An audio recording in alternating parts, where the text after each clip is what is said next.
Hello friends, स्वागत है आपका हमारे इस यूट्यूब चैनल पे। मेरा नाम प्रीति मिश्रा है और मैं आपको इस वीडियो में मध्यकालीन शिक्षा के बारे में बताने वाली हूँ, जिसे मुस्लिम कालीन शिक्षा भी कहा जाता है। ठीक है, इससे पहले की वीडियो में हमने वैदिक काल और बौद्ध काल के बारे में पढ़ा है। अगर आपने वो वीडियो नहीं देखी है तो आपको उसका लिंक डिस्क्रिप्शन में मिल जाएगा, आप वहाँ से उस वीडियो को देख सकते हैं। और अगर आप हमारे चैनल पर न्यू हैं और आपको ये वीडियो पसंद आती है तो आप इसको लाइक शेयर ज़रूर करें और चैनल को सब्सक्राइब कर दें। बेल आइकन को प्रेस ज़रूर करें ताकि नेक्स्ट वीडियो जब भी आए आपको उसका नोटिफिकेशन मिल जाए। ठीक है, तो फिर स्टार्ट करते हैं आज की इस वीडियो को। मध्यकालीन शिक्षा प्रणाली, जिसे मुस्लिम कालीन के नाम से भी जाना जाता है, क्योंकि मध्यकाल में भारत में मुसलमानों का शासन था, इसलिए मध्यकालीन शिक्षा प्रणाली को मुस्लिम कालीन शिक्षा के नाम से भी जाना जाता है। मुस्लिम कालीन शिक्षा प्रणाली के दो प्रमुख रूप कौन कौन से थे? प्रारंभिक और उच्च शिक्षा। आपको इसमें याद रखना है कि जो प्रारंभिक शिक्षा है वो मकतब में और उच्च शिक्षा मदरसों में दी जाती थी। मकतब शब्द अरबी भाषा के कुतुब शब्द से बना है, जिसका अर्थ है वह स्थान जहाँ पढ़ना लिखना सिखाया जाता है। यह मकतब मस्जिदों से संलग्न होते थे और मकतबा में मस्जिद का मौलवी अध्यापन कार्य को संपन्न कराता था, जहाँ छात्र धार्मिक ग्रंथ कुरान शरीफ की आयतें मौखिक रूप से रटते थे। प्रारंभिक शिक्षा मुस्लिम काल में मकतबों में दी जाती थी और मकतबों में जो मस्जिद का मौलवी होता था वो वहाँ पे बच्चों को पढ़ाता था और वहाँ पे धार्मिक ग्रंथ कुरान शरीफ की आयतें बच्चों को रटवाते थे मौखिक रूप से। ठीक है, नेक्स्ट पॉइंट है शिक्षा का पाठ्यक्रम। मध्यकालीन शिक्षा प्रणाली में शिक्षा का पाठ्यक्रम कैसा था? तो दो भागों में विभक्त किया गया है इसको। फर्स्ट है प्रारंभिक शिक्षा, जिसमें पढ़ना लिखना, साधारण गणित, अरबी, फ़ारसी, उर्दू आदि पढ़ाया जाता था। और इसके बाद है सेकंड उच्च शिक्षा, जिसमें अरबी, व्याकरण, गद्य साहित्य, संगीत, चित्रकला, सामाजिक विषय आदि सब्जेक्ट पढ़ाए जाते थे। नेक्स्ट है शिक्षण विधियाँ कौन कौन सी थी मध्यकालीन शिक्षा में? तो व्याख्यान विधि, अनुकरण विधि, स्मरण, तर्क वितर्क, प्रश्नोत्तर आदि शिक्षण विधियाँ हैं मुस्लिम कालीन शिक्षा की। फिर नेक्स्ट पॉइंट है संस्कार। मध्यकालीन शिक्षा के संस्कार कौन कौन से थे? तो इसमें केवल एक ही संस्कार है, जो है बिस्मिल्लाह खानी रस्म। ठीक है, इससे पहले की वीडियो में वैदिक काल में हमने 3 संस्कार के बारे में पढ़ा है: विद्यारंभ संस्कार, उपनयन संस्कार, समावर्तन संस्कार। फिर बौद्ध काल में भी 2 प्रकार के संस्कार होते थे, प्रव्रज्या संस्कार और उपसंपदा संस्कार। तो अगर आपने ये नहीं देखा है तो आपको उसका लिंक मिल जाएगा डिस्क्रिप्शन में, आप इसे ज़रूर देख लेना क्योंकि ये मोस्ट इम्पॉर्टेंट है। बिस्मिल्लाह खानी रस्म। मुस्लिम काल में बिस्मिल्लाह खानी की रस्म के बाद बालक अपनी शिक्षा आरंभ करता था। यह रस्म उस समय होती थी जब बालक 4 साल 4 महीने और 4 दिन का होता था। मौलवी कुरान शरीफ की आयतें पढ़ते थे और बालक को उनको दोहराने के लिए कहते थे। यदि बालक उनको दोहराने में असमर्थ होता था, दोहराने में नहीं, दोहराने में असमर्थ होता था, तो उसके द्वारा केवल बिस्मिल्लाह कहा जाना ही पर्याप्त समझा जाता था।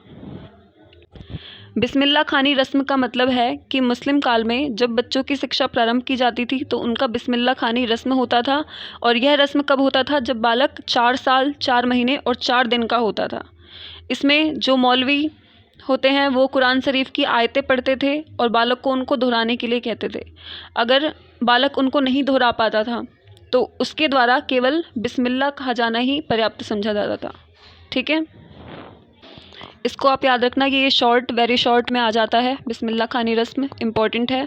फिर नेक्स्ट पॉइंट है शिक्षण संस्थान। तो मध्यकालीन शिक्षा प्रणाली के शिक्षण संस्थान कौन कौन से थे? तो अभी आपको बताया है पहले, मदरसा और मकतब। प्रारंभिक शिक्षा मकतबों में दी जाती थी और उच्च शिक्षा मदरसों में दी जाती थी, तो ये आप याद रखना। इसके बाद नेक्स्ट पॉइंट है गुरु शिष्य संबंध। तो छात्र शिक्षक को सम्मान की दृष्टि से देखते थे और मध्यकाल में शिक्षक को उस्ताद कहा जाता था, ये आपको याद रखना है, इम्पॉर्टेंट है। एग्जाम में वेरी शॉर्ट क्वेश्चन में आ जाता है कि मध्यकालीन शिक्षा प्रणाली में शिक्षक को क्या कहा जाता था? तो शिक्षक को उस्ताद कहा जाता था। इसके बाद नेक्स्ट पॉइंट है मध्यकालीन शिक्षा की विशेषताएं। तो जैसे पहले की 2 वीडियो में मैंने बताया है, इसमें भी आपको सेम करना है। ऊपर आपने जितने भी हेडिंग्स पढ़े हैं, अगर आपको उसमें लगता है कि हाँ ये मध्यकालीन शिक्षा की विशेषता है, उसके गुण हैं, तो आप उनको इस हेडिंग में लिख सकते हैं। ठीक है। तो फर्स्ट क्या है, निःशुल्क शिक्षा की व्यवस्था। निःशुल्क शिक्षा की व्यवस्था, तो वैदिक और बौद्ध काल के समान मुस्लिम काल में भी शिक्षा जो है वो निःशुल्क थी। जो मकतब और मदरसों में रहने वाले छात्र थे उनको निःशुल्क शिक्षा दी जाती थी, निःशुल्क आवास था उनका, निःशुल्क भोजन था, ठीक है। तो फर्स्ट हेडिंग है आपकी निःशुल्क शिक्षा की व्यवस्था थी मध्यकालीन शिक्षा प्रणाली में।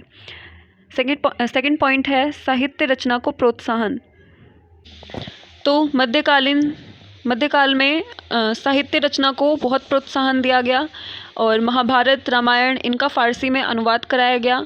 तो सेकंड पॉइंट आपको याद रखना है, साहित्य रचना को प्रोत्साहन दिया गया, ठीक है। थर्ड है नायकीय पद्धति, जिसे मॉनिटोरियल सिस्टम भी कहा जाता है।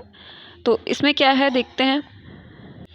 नायकीय पद्धति का मतलब है कि इस सिस्टम में उच्च कक्षाओं के प्रतिभाशाली छात्र निम्न कक्षाओं के छात्रों को पढ़ाकर, ठीक है, बढ़ाकर नहीं पढ़ाकर अध्यापक की सहायता करते थे, ठीक है। फिर नेक्स्ट पॉइंट है प्राथमिक एवं उच्च शिक्षा की पृथक व्यवस्था। पृथक का मतलब होता है अलग अलग, ठीक है।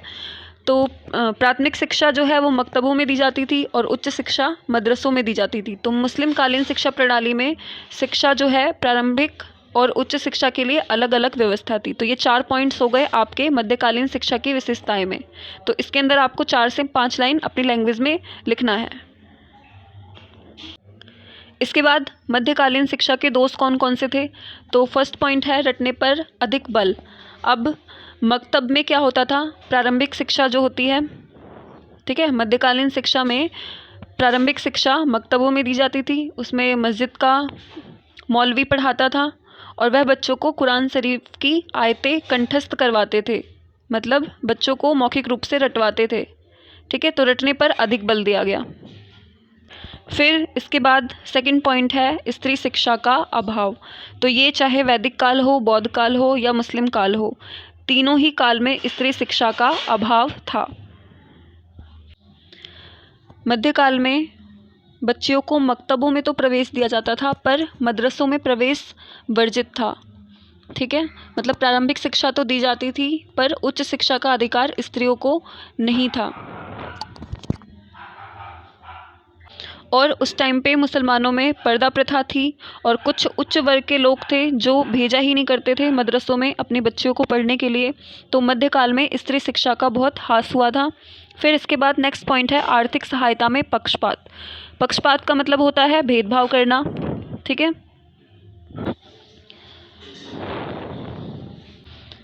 मध्यकाल में मुग़ल बादशाहों ने जगह जगह पर मकतब और मदरसों का निर्माण कराया पर इन शिक्षण संस्थाओं को पूरी आर्थिक सहायता दी।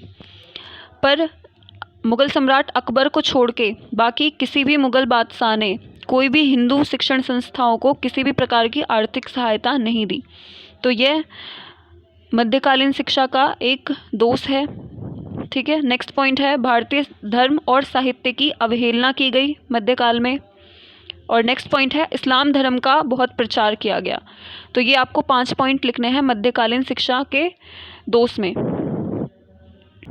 एग्ज़ाम में क्वेश्चन किस तरीके से आता है, तो वही सेम जो बाकी 2 वीडियो में मैंने आपको बताया है। मध्यकालीन शिक्षा की विशेषताएं क्या है या मध्यकालीन शिक्षा के गुण और दोष बताइए, लॉन्ग क्वेश्चन में आ जाता है 16 नंबर का, ठीक है। और आपसे संस्कार पूछ लेते हैं, बिस्मिल्लाह खानी रस्म क्या होता है। तो आपको ये याद रखना है कि क्या होता है बिस्मिल्लाह खानी रस्म।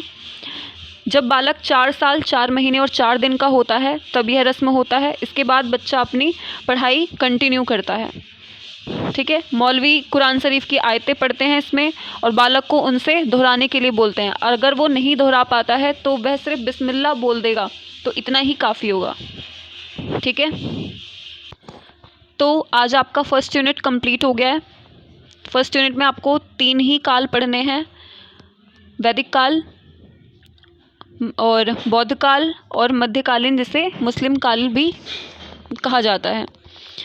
तो आज आपका फर्स्ट यूनिट कंप्लीट हो गया। कल सेकंड यूनिट स्टार्ट करेंगे। अगर आपको ये वीडियो पसंद आई है तो इसको लाइक शेयर ज़रूर करें और चैनल को सब्सक्राइब ज़रूर कर लें, ठीक है। मिलते हैं नेक्स्ट वीडियो में, तब तक के लिए नमस्कार।